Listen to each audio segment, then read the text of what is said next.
그는 나보다 옳도다라는 제목 가지고 함께 하나님 말씀 나누도록 하겠습니다. 우리나라와 미국의 가장 큰 공통점 중에 하나가 전 세계적으로는 원래 축구가 인기가 많지만 우리나라도 그렇고 미국도 그렇고 축구보다는 야구가 더 인기가 많은 나라라는 겁니다. 아무래도 미국 선교사들에 의해 처음 야구가 우리나라에 도입되기도 했고, 또 과거 우리나라 이 군사 정권이 어떤 정치적 목적을 가지고 프로야구를 만들었던 것도 그런 영향 중에 하나일 겁니다. 여러분, 야구를 하다가 보면 가끔 양쪽 팀이 이제 물리적으로 충돌을 하는 장면이 종종 나옵니다. 이걸 흔히 이제 벤치 클리어링이라고 하죠. 이제 벤치를 비우고 다 나온다 해서 이제 벤치 클리어링이라고 하는데, 아무래도 우리나라는 이 학연 지연을 기반으로 한 어떤 선후배 관계로 묶여 있기 때문에 이 그냥 벤치 클리어링을 해도 그냥 말로만 싸우고 끝나는 경우가 대부분입니다. 여러분, 그러나 미국은 그렇지 않아요. 한번 시작하면 거의 끝장을 보자는 느낌으로 아주 살벌하게 싸웁니다. 이렇게 같은 야구를 하지만 서로 다른 부분들이 분명히 있습니다. 미국 같은 경우에는 또 이 벤치 클리어링을 할 때 적극적으로 나서지 않으면 벌금을 매긴다고 합니다. 왜냐하면 이 같은 팀 팀원이 지금 위기에 빠져 있는데 그냥 뒤에 그냥 뒷짐지고 있거나 열애하고 있는 건 아주 비겁하고 동료의식이 없다고 보기 때문입니다.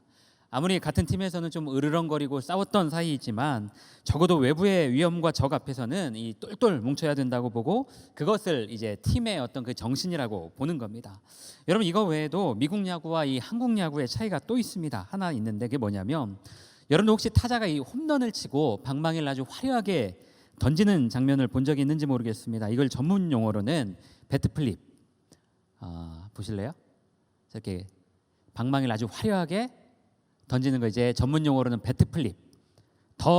그 전문적인 우리나라 말이 있습니다. 빠따 던지기라고 해서 일명 이제 빠던이라고 이제 부르죠. 이 빠던도 야구를 보는 이 중요한 어떤 재미 요소 중에 하나입니다. 이 선수들도 팬 서비스 차원에서 더 멋지게 이 빠던을 하려고 노력한다는 이야기를 들은 적이 있습니다. 그래서 우리나라에서는 은연중에 선수들끼리 이걸 누가 더 잘하나, 빠던을 더 멋있게 잘하나 경쟁을 하기도 해요. 여러분, 그런데 정작 이 야구의 본고장인 미국에서는 이 빠던이 엄격하게 금지되어 있습니다. 이제는 좀 허용하자는 분위기가 최근에 이제 젊은 선수들 사이에서 조금씩 생겨나고 있고, 또 실제로 하는 선수들도 있지만 여전히 이 빠던에 대해서 미국 야구는 아주 보수적이고 또 상대팀에 대해서 무례하다고 여깁니다. 만약에 타자가 이제 홈런을 치고 이 빠던을 하면 그 다음 타석에서 투수가 아주 강속구를 던져서 그 선수를 맞춰버려요. 보복을 하는 겁니다. 여러분, 어쩌면 이게 이 문화와 어떤 정서 차이에서 기인하게 된 일일 것입니다. 야구라는 같은 종목의 스포츠를 하고는 있지만 서로 다른 환경에 사는 사람들끼리 이 정서적으로 공감하지 못하는 부분이 분명히 있는 것 같아요. 여러분, 오늘 우리가 읽은 이 창세기 38장은 우리에게 참 많은 것을 생각하게 합니다. 솔직히 21세기 2023년을 사는 우리에게 이 시아버지와 며느리의 이 부적절한 관계는 매우 충격적이고요, 당황스럽기까지 합니다. 여러분, 그러나 성경은 어느 한 글자도 그냥 쓰여지지 않았습니다. 당시의 문화와 상황을 조금만 이해하면 이 창세기의 기록자가 이 본문을 통해 무엇을 얘기하고자 했는지 우리는 충분히 이해하고 공감할 수가 있습니다. 오늘 이것을 좀 같이 이야기해 보려고 합니다. 여러분, 이 38장은 인신매매 당한 그 요셉의 이야기, 그리고 요셉이 이집트로 팔려가서 그 이집트 황제의 시위대장, 경호대장이었던 보디발의 집으로 끌려가게 된 그 이야기 중간에 사이에 등장하는 내용이에요. 요셉의 넷째 형이었던 그 유다의 이야기가 나오는 상황인데, 여러분 얼핏 보면 진짜 좀 생뚱맞아 보여요. 유다가 이 아들을 낳고 며느리까지 얻었다는 걸로 봐서 이 요셉이 팔려간 시점의 이야기도 아니고요, 한참 뒤의 이야기 같습니다. 마치 그 부록으로 한참 지난 시점의 이야기를 부록으로 끼워 넣은 것처럼 글의 흐름상 매끄럽지 않은 내용의 배치가 지금 이 38장이에요. 여러분, 그렇다면 이 창세기의 저자는 왜 이야기를 갑자기 이 요셉의 이야기 사이에 끼워 넣었을까요? 여러분 기억할런지 모르겠지만 제가 지난번에 설교했을 때, 여러분, 이 요셉의 이야기는 하나님이 써가신 야곱의 족보 이야기라고 했어요. 요셉이 주인공 같아 보이지만 아니에요. 야곱이 주인공인 야곱의 이야기입니다. 오늘 유다의 이야기도 그 관점으로 읽어야 돼요. 좀 난해한 본문이라 제가 좀 장황하게 설명을 할 수도 있는데 천천히 좀 잘 따라왔으면 좋겠습니다. 여러분, 38장 1절 2절이 이렇게 기록하고 있어요. 그 후에 유다가 자기 형제들로부터 떠나 내려가서 아둘람 사람 히라와 가까이 아니라 유다가 거기서 가나안 사람 수아라 하는 자의 딸을 보고 그를 데리고 동침하니. 여러분, 이 내용 어디서 많이 본 것 같지 않나요? 어디서 본 것 같아요? 그 야곱의 형 에서가 걸어간 것과 비슷합니다. 여러분, 그런데 다른 사람도 아니고 이 예수님 족보의 정통성을 가진 이 유다가 이런 선택을 했다는 게 참 충격적입니다.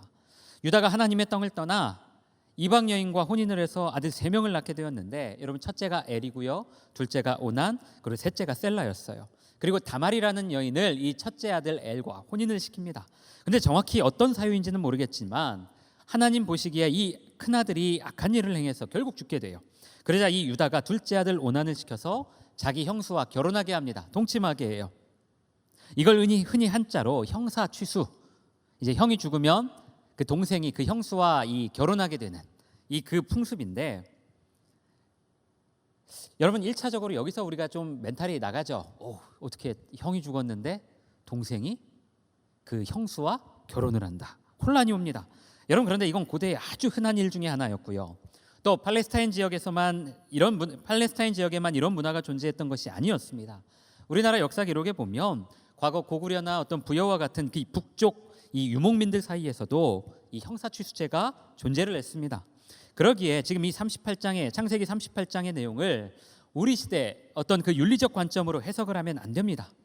여러분, 고대 시족 사회에서 가장 중요했던 건 아들을 낳아서 대를 잇는 것과 그것을 통해 이 자기 집안의 어떤 이 재산을 보호하고 그 재산이 이탈하지 않게 하는 거였어요. 그게 제일 중요한 일이었습니다.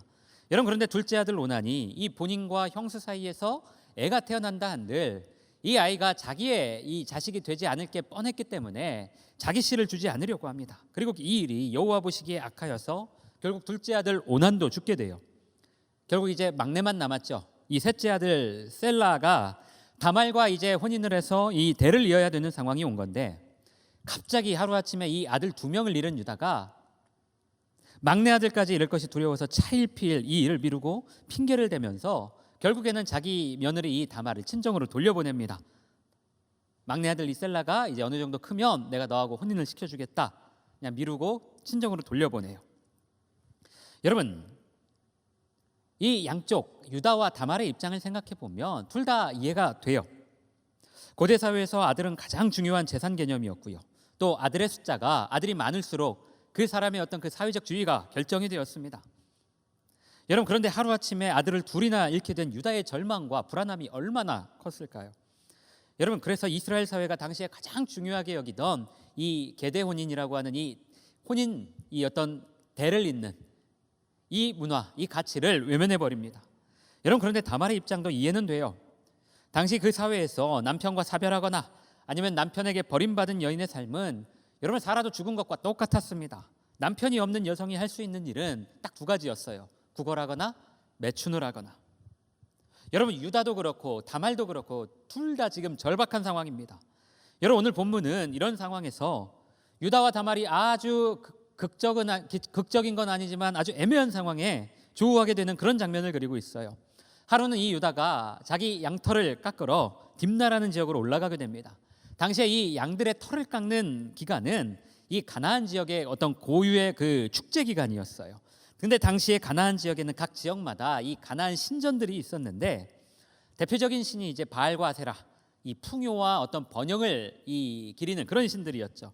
이 모든 것이 이 가나안 지역의 번영과 풍요와 관련 있는 그런 신들이 그 신전 안에 다 있었습니다.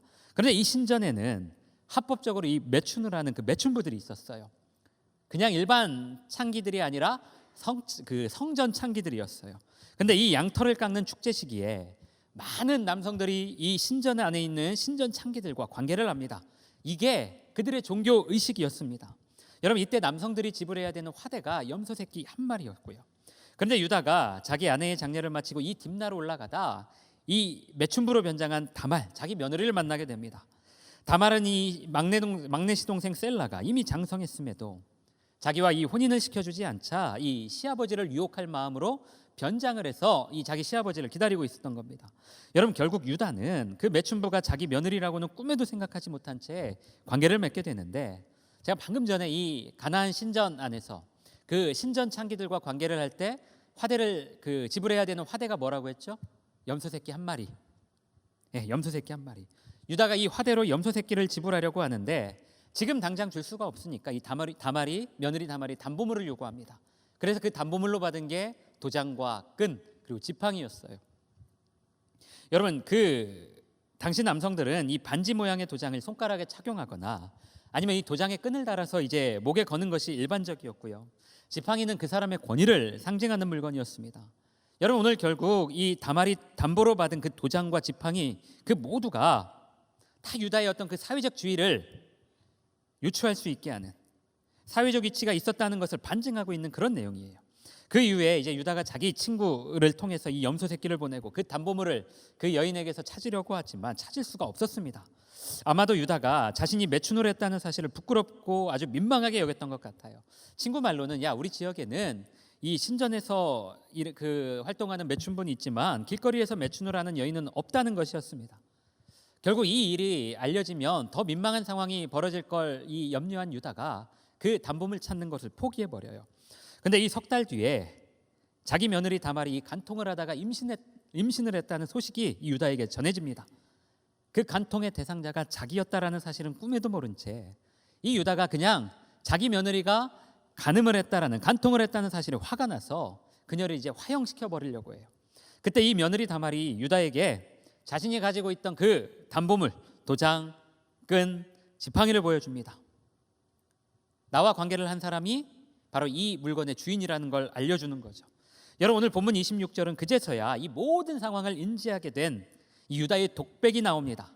우리 26절 함께 같이 읽어볼까요? 시작. 유다가 그것들을 알아보고 이르되 그는 나보다 옳도다. 내가 그를 내 아들 셀라에게 주지 아니하였음이로다 하고 다시는 그를 가까이 하지 아니하였더라. 여러분, 결국 이 일로 임신하게 된 다말이 쌍둥이를 낳고 나서야 이 38장이 마무리가 됩니다. 여러분, 창세기 설교를 하면서 제가 이 38장은 좀 건너뛸까 참 많은 고민을 했습니다. 여러분, 21세기 2023년을 사는 우리 상식으로는 여러분 도무지 이해가 되지 않는 이 부적절한 스토리를 가지고 제가 도대체 무슨 메시지를 전해야 될지 난감하더라고요. 그렇지만 앞서 이야기했듯이 이 형수를 아내로 맞이하는 이 형사취수제도는 고대 여러 민족과 그런 나라의 문화였고 또 특수한 경우에는 역혼이라고 해서 이 시아버지와 며느리가 결혼을 하는 일도 종종 있었습니다. 어떻게든 그 집안의 어떤 그 대를 잇는 게 제일 중요한 그 시대의 가치였어요. 여러분, 그러기에 윤리적 문제로 접근할 부분이 아니라 이 시대적 상황과 성경이 말하고자 하는 그 메시지에 우리가 좀 더 주목해 봐야 됩니다. 여러분, 그런데 참 중요한 건 우리가 꼭 알아야 될 것은 여러분, 우리가 읽고 있는 이 성경은 자기 시아버지를 통해 자식을 낳았던 이 다말의 행위를 부정하다고 평가하지 않습니다. 절대 나쁘다라고 평가하지 않아요. 마태복음 1장 3절 제가 한번 읽어보겠습니다. 유다는 다말에게서 베레스와 세라를 낳고 베레스는 헤스론을 낳고 헤스론은 람을 낳고. 여러분, 마태복음은 이 예수님이 유대인의 왕으로 오셨고 또 그들의 조상 아브라함의 자손이자 구약에 약속된 메시아임을, 예수님이 메시아임을 그 유대인들에게 선포한 책이에요. 그래서 마태는 자신의 책을 시작하면서 그 유대인들이 너무나 잘 알고 있는 그 족보 이야기를 제일 먼저 하고 있는 겁니다. 여러분, 그런데 다말이 그 예수님의 족보 이야기에 당당하게 지금 이름을 올리고 있어요. 다말을 통해 다윗이 나왔고요. 그 다윗에게서 예수님까지 이어지는 그 역사의 조연이 아니라 주인공으로 당당하게 지금 이름이 등장하고 있는 겁니다. 여러분, 지금 우리 시대 우리 관점으로는 이해가 안 되는 부분일지 몰라도 수천 년 전 그 고대 팔레스타인 지역에 살던 무명의 한 여인의 애통과 슬픔을 기억하신 하나님은 그녀를 당신의 역사에 기꺼이 참여시키셨고요. 그녀의 행동을 의롭다 여겨주신 겁니다. 여러분, 오늘 본문 26절에 보면 다말이 내민 도장과 지팡이를 보고 나서야 모든 상황을 인지하게 된 유다가 다말에게, 오늘 설교 제목이기도 하죠, 그는 나보다 옳도다 라고 말을 해요. 여기서 말하는 옳도다의 원어 차다크는 여러분 의롭다라는 뜻이에요. 다시 말해 다말의 행위가 자기 자신의 개인적인 이익을 위해 한 일이 아니라 그 공동체의 이익, 다시 말해 후손을 이어야 된다라는 그 당시 사회가 가진 의로움의 기준에 아주 부합되는 그런 행동이었다라는 거예요. 여러분, 그래서 룻기 4장 12절을 이렇게 말해요. 여호와께서 이 젊은 여자로 말미암아 내게 상속자를 주사 내 집이 다말이 유다에게 낳아준 베레스의 집과 같게 하시기를 원하노라 하니라. 여러분, 이렇게 기록해요. 여러분, 이게 무슨 말이냐면 룻기에 보면 이 이방 여인이었던 룻을 이 아내로 맞이하는 보아스를 향해서 그곳에 모인 사람들이 보아스를 축복하는 내용이에요. 룻을 축복하는 내용이에요. 룻이 다말처럼 되기를 칭송하는 그런 내용입니다. 여러분, 이것만 봐도 적어도 이스라엘 백성들에게 이 다말이란 여인의 존재는 자기 욕심을 위해 막 수단과 방법을 가리지 않고 어떤 막 그 이익을 취하기 위해서 그렇게 행동했던 여인이 아니라 공동체의 이익을 위해 자신을 희생하고 수치와 모욕을 견딘 여인으로 그렇게 기억되고 기념되고 있다라는 것을 여러분 우리는 금방 알 수가 있어요. 그리고 이것이 오늘 유다가 말한 그가 나보다 옳도다의 진짜 의미입니다. 여러분 오늘 유다가 매춘부로 변장한 그 다말을 만난 장소였던 그 장소 이름이 에나임이에요. 그 에나임은 눈이 열리다라는 뜻을 가지고 있어요. 그런 지역이에요. 여러분 그런데 그곳에서 유다는 눈이 열린 게 아니라 눈이 멀었습니다. 눈이 닫혔어요. 자기 형들 유다 그 위에 첫째, 둘째, 셋째 형들이 계속 사고를 친 상황이라 이 야곱 가게의 어떤 그 잠재적인 상속권을 가지고 있던 유다가 하나님의 땅을 떠나서 가나안 땅으로 이동을 하고 이방 여인을 아내로 맞이했던 것 자체가 이미 잘못된 선택이었어요. 그는 하나님의 약속이 아니라 자기 큰아버지였던 에서와 같이 번영과 풍요에 자기 인생을 걸었던 그런 사람이었습니다. 여러분 그러나 며느리 다말은 하나님을 믿는 이 하나님의 집안의 시집으로 와서 자기가 보고 들었던 그 하나님의 약속에 자기 인생을 걸었어요. 뒤에 이어나오는 요셉의 스토리도 마찬가지이지만 자기가 나중에 어떤 그 예수님의 족보에 이름을 올릴 거라고 족보에 이름이 기록될 거라고 예상하면서 꿈꾸면서 했던 행동이 아니라 오로지 자신을 돌보시고 이끄시는 그 하나님의 약속, 그 하나님의 자비와 은총에 자기 인생을 걸었던 그런 여인이었다라는 겁니다. 여러분 생각해 보세요. 아무리 당시 문화가 지금과 다르다고 하지만 지금 과부의 상을 치르고 있는 여인이 변장을 해서 자기 시아버지와 잠자리를 한다는 게 여러분 그게 보통 결심으로 보통 깡으로 가당키나 한 일이었겠습니까? 여러분 그럼에도 그녀는 어떻게든 자기를 통해 그 후손을 이어가겠다라는 신념 하나로 그 모든 수치와 모욕을 견뎠습니다. 여러분 유다가 의롭다라고 칭찬한 것 같지만 결과적으로 여러분 우리가 성경을 보면 하나님이 의롭다라고 칭찬하신 거예요. 하나님이 다말을 의롭다라고 여겨주신 거예요.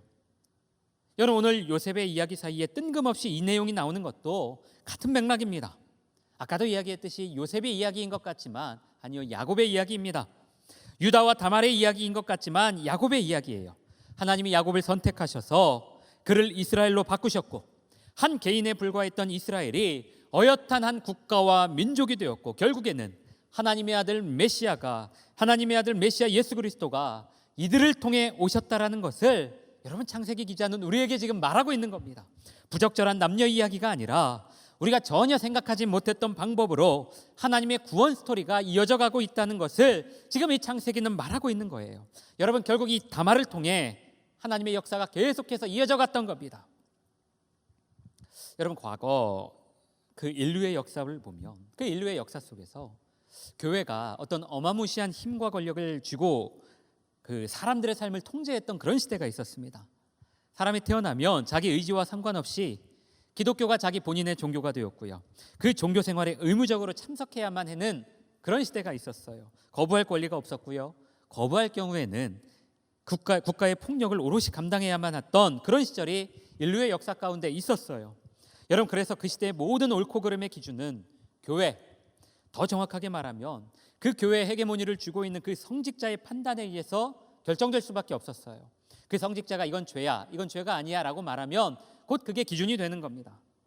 그 테두리 안에 있으면 그게 선함이고 그 테두리 밖에 있으면 그게 죄와 악이 되는 겁니다. 여러분 그런데요. 그 시대와 달리 여러분과 우리 모두는 종교의 자유가 있는 2023년의 대한민국에서 평범한 소시민으로 지금 살고 있습니다. 우리가 모두가 다 각자의 영역 속에서 스스로 판단하고 생각하면서 그 의와 그 선의 기준을 가지고 다 살고 있어요. 여러분 그렇다면 저와 우리 청년들이 살고 있는 2023년의 어떤 그 옳음의 기준은 무엇인가요? 여러분 뭐가 옳은 일이고 뭐가 선입니까? 제가 대학 시절에 활동했던 선교단체에서 했던 퍼포먼스처럼 이런 질문에 어떤 질문을 해도 예수 그리스도 한번 크게 외치고 박수 한번 치면 여러분 그때 잠시 잠깐은 기분 좋을 수 있겠지만 여러분 그게 옳다의 정답은 아닐 겁니다. 그게 옳다의 정답이 되는 것은 아닙니다. 여러분 생각해 보면 과거에는 삶이 참 단순했어요. 단조로웠습니다. 특히 이 사람이 농사를 짓고 사는 이 농경 사회에서는 대부분의 사람이 태어나서 죽을 때까지 거의 동일한 패턴으로 살았어요. 그래서 나이가 많고 경험이 많은 사람이 어떤 옳다의 기준에 가장 근접한 그런 사람 중에 한 명이었어요. 그 사람이 말하는 게 거의 옳다의 기준이 되는 경우가 많았습니다. 여러분, 그런데 우리가 사는 시대는 그렇지 않아요. 자고 일어나면 세상이 바뀌는 것 같아요. 금방 이게 맞다라고 했는데 시간이 지나면 뭔가 그게 세상이 확 바뀌는 것 같습니다. 나이가 많고 경험이 많다고 해서 그게 옳음의 기준이 되지 않는 그런 세상이 되었어요. 여러분, 나이와 경험이 어떤 옳다의 기준이 되지 않는 그런 세상이 되었어요. 여러분, 신앙도 마찬가지입니다. 교회 오래 다녔고 신앙생활을 오래 했다고 그것이 옳다의 기준이 아니에요. 그래서 그런지 같은 하나님을 믿는다고 하지만 서로 다른 생각과 서로 다른 하나님에 대한 이미지 때문에 참 교회 안에서도 많은 갈등과 어려움이 생기는 시대가 되었습니다. 토론과 대화는 점점 사라지고 있는 것 같고요. 자기가 믿는 것과 다른 이야기를 하면 바로 적으로 간주하고 제압하려고 하는 것 같아요. 뭔가 해석하고 결론 내기 참 어려운 오늘 이 본문의 다말의 행동을 보면서 여러분, 제가 설교 준비하면서 참 많은 고민을 했습니다. 참 많은 고민을 했고 참 어려웠습니다. 이 본문 속에서 나는 뭘 봐야 되고 어떻게 마무리를 지어야 될지 한참을 고민했어요. 여러분, 아까도 이야기했지만 제가 계속 얘기하지만 분명 우리 시대의 관점으로 보면 여러분, 다말의 행동은 비난받아 마땅합니다. 비난받아야죠. 어떻게 이런 일이 가당키나 합니까? 하지만 여러분, 그 시대 속에서 다말은 자신이 할 수 있는 최선의 일을 했어요. 최선의 행동을 했습니다. 무엇이 옳은지 그른지 판단한 것이 아니라 자기가 할 수 있고 해야 되는 일을 해야 되는 최선의 행동을 했습니다. 여러분, 유다가 하나님의 약속과 언약에 눈을 감고 잔머리를 굴리고 있을 때 다말은 아들을 낳지 못하고 과부로 사는 것보다 믿는 가정에 자기가 시집 와서 자신이 보고 들었던 그 하나님의 약속에, 그 하나님의 자비와 은총에 자신의 모든 인생을 걸었습니다. 자신이 선택한 그 일이 어떤 결과가 나올지 기대하기보다 당장 자기 눈앞에 직면한 상황에서 자신이 할 수 있는 그 최선의 선택을 했어요. 그리고 그 다말을 주님은 옳다, 네가 옳다, 의롭다라고 여겨주셨습니다. 청렴사역한 지 올해 딱 만 12년이 되는 해예요. 여러분, 그럼에도 여전히 갈팡질팡합니다. 여전히 뭘 선택해야 될지 저도 잘 모를 때가 참 많아요. 청년부 공동체에 우리 청년들에게 제일 좋은 선택을 해야 하지만 여전히 그 선택이 참 어려울 때가 있어요. 이 선택이 과연 옳은 선택인지, 또 이 선택을 통해 어떤 결과가 발생할지 어떨 때는 참 불안하고 두렵기도 합니다. 여러분, 그럼에도 제가 늘 저 스스로에게 확인하는 게 하나 있어요. 제가 늘 어떤 선택의 그 기로에 섰을 때 제가 늘 제 스스로에게 묻고 확인하는 게 있어요. 너 지금 주님 사랑하고 너 지금 네 눈앞에 있는 청년들 사랑하고 있냐? 그 청년들 사랑하고 있냐? 그 질문 앞에 서서 저 스스로 대답하기 부끄럽지 않고, 내가 지금 할 수 있는 게 이게 최선이다, 이게 최선이다라는 저는 확신만 있으면 저는 일단 부딪히고 선택하려고 합니다. 여러분, 제가 이 청년부 10년을 넘게 하면서 그 12년을 지나면서 내린 저의 결론이고요, 이것이 저의 옳음이었어요. 결과가 좋을 때도 있었고요, 또 결과가 좋지 않았을 때도 있었어요. 그럼에도 항상 이 기준을 놓고 저는 선택하려고 했어요. 또 그 과정에서 겪어야 될 모욕과 수치, 그리고 부끄러움과 갈등도 있을 겁니다. 그런데 그것까지도 저는 감당할 힘을 주님께 구하면서 지금도 기꺼이 그 길에 서보려고 해요. 여러분, 요즘 모든 언론이 앞다투어 말하는 것 중에 하나가 검색의 시대는 끝났다라는 겁니다. 검색의 시대는 끝났고 이 챗 GPT로 대표되는 이 AI가 지식과 정보를 제공하는 그런 시대가 오고 있다라고 그래요. 이것 때문에 지금 교계에서도 굉장히 뭔가 그 이슈가 되고 있어요. 왜 그러냐면 이 AI가, 챗 GPT가 설교도 써준다고 합니다. 실제로 그 기사에 인용된 그 챗 GPT가 작성한 설교를 보니까 이 세월호 참사 추모 설교, 또 교회 선임 장로님 장례 설교, 그런 것들을 이제 일부 발췌를 해서 기사가 나왔는데, 나중에 여러분 한번 그 구글에서 한번 검색해 보세요. 챗 GPT 설교에서 흠잡을 데가 없이 깔끔한 설교 한 편이 저렇게 나오더라고요. 너무 신기해서 제 앞에 있는 목사님하고 같이 힘들 때 듣고 싶은 설교를 좀 들려주라고 하니까 진짜 깔끔한 이 한 편의 설교가 정확하게 딱 완성이 되어서 나오더라고요. 여러분, 이 챗 GPT가 쓰는 설교를 놓고 기독교계에서는 설왕설래합니다. 막 많은 이슈가 있어요. 여러분 그런데요, 저는 왜 이게 이슈가 되는지 모르겠어요.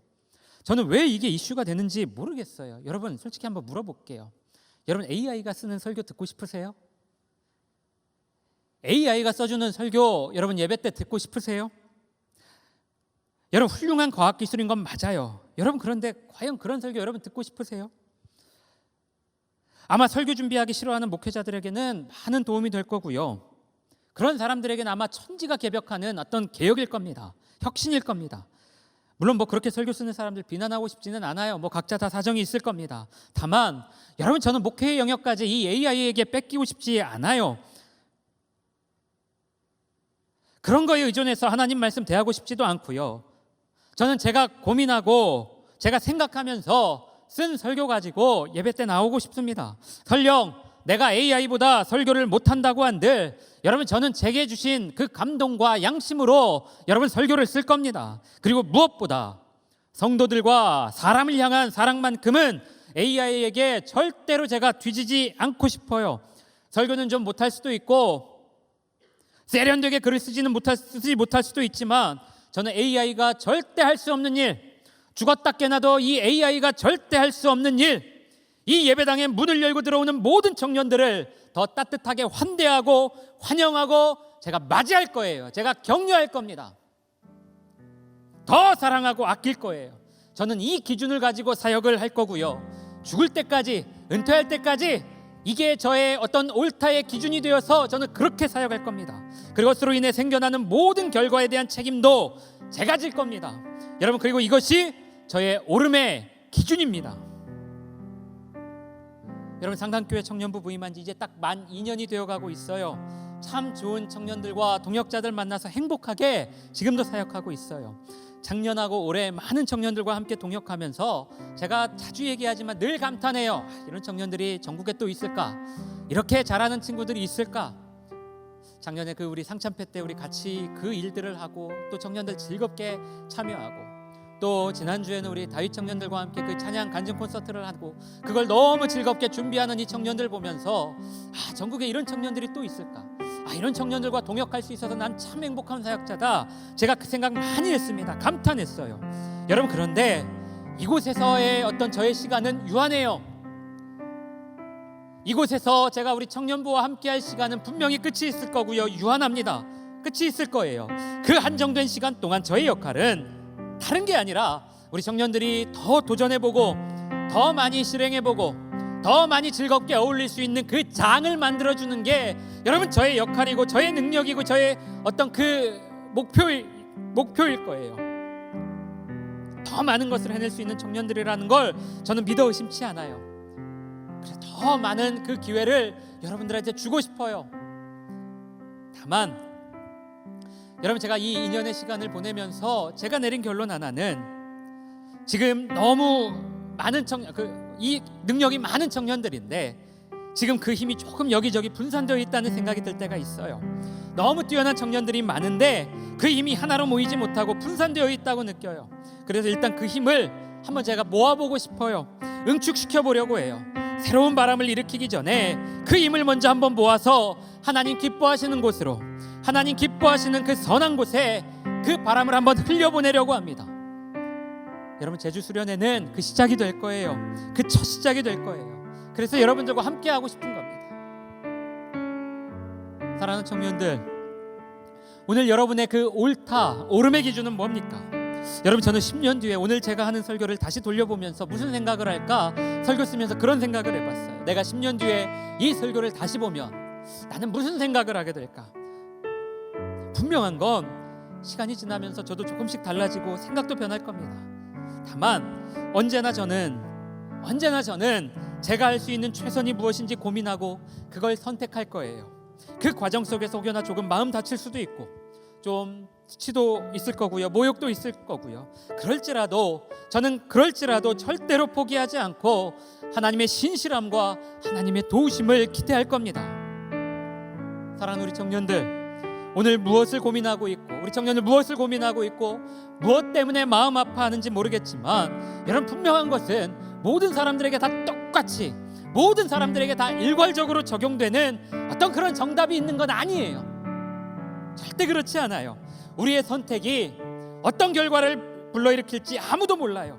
여러분, 그러나 이 수치와 모욕 속에서도 오늘 자신이 할 수 있는 그 최선의 선택을 했던 그 다말이라는 한 무명의 여인을 기억하셨고, 또 그녀의 삶이 옳고 의로웠다고 높여주신 그 하나님을 생각하면서 내일의 삶 가운데 여러분이 할 수 있는 그 최선을 다한다면, 여러분 그렇게 하나님이 여러분에게 좋은 길을 내지 않으실까요? 저는 그럴 거라고 믿어요.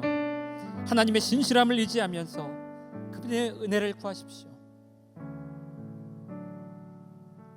주님이 우리 청년들에게 가장 좋은 길을 내실 겁니다. 그 과정 속에 기꺼이 순종하며 나아가는 우리 모든 청년들 되시기를 주님의 이름으로 축복합니다. 할렐루야. 하나님, 정답이 무엇인지 몰라서 참 어려운 우리의 삶 가운데 함께하여 주옵소서. 내 선택이 어떤 결과를 불러일으킬지 하나님, 그것을 몰라서 너무나 불안하고 힘들 때가 있습니다. 하나님, 어떤 결과가 내 삶 가운데 펼쳐질지 그것이 불안하고 그것이 참 우리를 마음 어렵게 할 때가 있습니다. 그러나 주님, 수치와 모욕 속에서 오늘 자신이 할 수 있었던 최선의 선택을 했던 그 다말의 인생을 기억하셨고, 그녀의 삶을 복되다라고 여겨주신 그 하나님을 의지하며 하나님 주님 앞에 나아갑니다. 무엇이 옳고 그른 일인지, 무엇이 선이고 무엇이 악인지 하나님 판단하기 참 어렵지만, 그럼에도 불구하고 오늘 이 내 삶 가운데 가장 최선의 선택을 하길 원하시는 그 하나님 의지하며 고민하고 또 고민하는 가운데 그렇게 주님 앞에 나아갈 수 있는 우리의 삶이 되게 하여 주옵소서. 하나님의 신실함과 하나님의 돌보심을 기억하며 주님의 은혜를 구하는 우리 모든 청년들 되게 하시고, 또 그때 우리 주님께서 우리 사랑하는 청년들에게 가장 좋은 길로 인도하여 주옵소서. 우리 청년들을 통해 그 서 있는 곳이 아름답게 변하고 주님의 향기가 우리 청년들을 통해 흘러가게 하여 주옵소서. 그렇게 행하실 그 주님을 기대하고 축복합니다. 주님 사랑합니다. 지금은 우리 구주 예수 그리스도의 은혜와 아버지 하나님의 무한하신 사랑과 성령의 충만하심과 교통하심과 주님의 자비하심이 오늘 하나님 앞에 머리 숙여 기도하며 그 주님의 은혜를 구하고 옳고 그름의 기준 속에서 어떻게든 하나님이 원하시는 최선의 선택을 하길 원하는 우리 사랑하는 청년들 머리 위에, 가정 위에, 일터 위에 지금부터 영원토록 함께 하시길 간절히 축원하옵나이다. 아멘.